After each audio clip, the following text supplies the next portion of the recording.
Hey everyone, Jatt here to bring you Jatt's stats.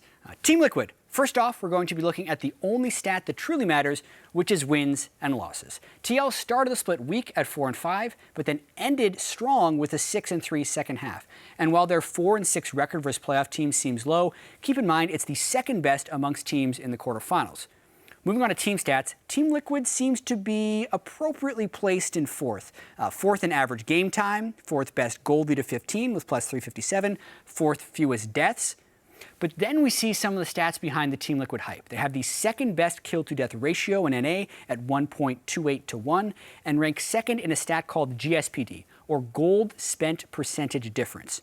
In short, GSPD is the percentage difference in gold spent between teams at the end of the game and can be an indicator of how close or lopsided the game was. So a high GSPD means you win by larger margins. In TL's case, their GSPD ranks them higher than their record would indicate, which in my opinion is a very good sign. Looking at some player stats, Phoenix stands out because of his crazy CS per minute. 9.7 CS per minute doesn't just rank him atop NA mids, but atop mid laners from Europe, Korea, and Taiwan as well.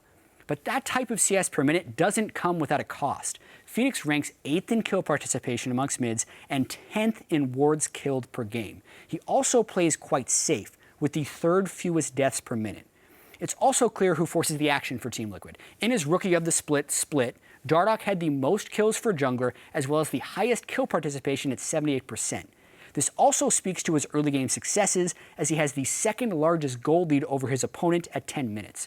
If there is an area where Dardoch is lacking, however, it would be in wards per minute. Dardoch rarely goes Sightstone and often takes a combat smite instead of a tracker's knife. He ranks 9th in wards per minute for NA junglers. I also have to talk about Lorlo, because he is often seen as the weak link of Team Liquid, and looking just at his CS difference and percentage of team's damage, it would confirm that. However, we have to keep in mind the whole picture. He plays tanks in almost every game and is actually a successful facilitator for his team. He ranks first amongst top laners in NA for assists, and despite falling behind early game and being involved in so many fights, sits in the middle of the pack for deaths, which is not bad. Finally, moving to champ pools, we can see how frequently Lorlo is on tanks, with Quinn and Lulu his only non-tank games. Dardoch has a spread of junglers, but seems to favor the classics like Elise and Lee, and the big standout here is Phoenix, who ties for the most champions played this split at 12. Piglet has a fairly diverse spread of ADs with a strong preference to Lucian, and while Alistar would seem like a priority for Matt, Liquid is only 1 in 5 when they have Matt on Alistar.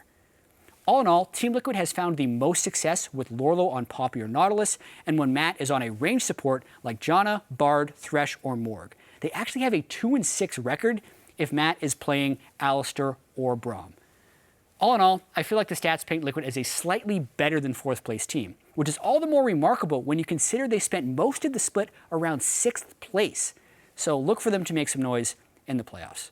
If you like this and want to see more, head over to youtube.com/LOLesports and check out Jatt stats for the rest of the NA quarterfinal teams.